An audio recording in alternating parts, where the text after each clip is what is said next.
سنة 1988 حصلت شراكة كبيرة بين شركة سوني وشركة ناينتندو اللي كانت مسيطرة على سوق الجيمنج في الوقت ده. الشراكة كان غرضها إنتاج جهاز مشترك بين الشركتين، وسنة 1991 اتحدد ميعاد مؤتمر صحفي عشان يعلنوا فيه عن الجهاز الجديد.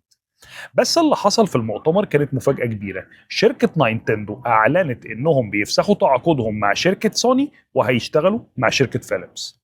الموضوع كان صدمة كبيرة جدا لكل الناس اللي حضرت المؤتمر، وأولهم شركة سوني اللي طلع المدير التنفيذي ليها وقال هنكمل لوحدنا. وفعلا بعد 3 سنين وتحديدا سنة 1994 شركة سوني أعلنت عن أول جهاز جيمنج في تاريخها تحت اسم بلاي ستيشن، اللي اتحول بعد كده الأسطورة وعمل مبيعات لأكتر من 100 مليون نسخة.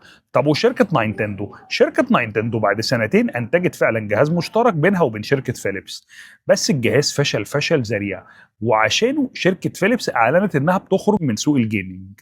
وناينتندو فضلت تلاحق البلاي ستيشن لحد دلوقتي وما قدرتش توصل لربع مبيعاته. القصة دي مش قصة خلاف تجاري، القصة دي قصة خيانة اتولد من وراها أسطورة كبيرة.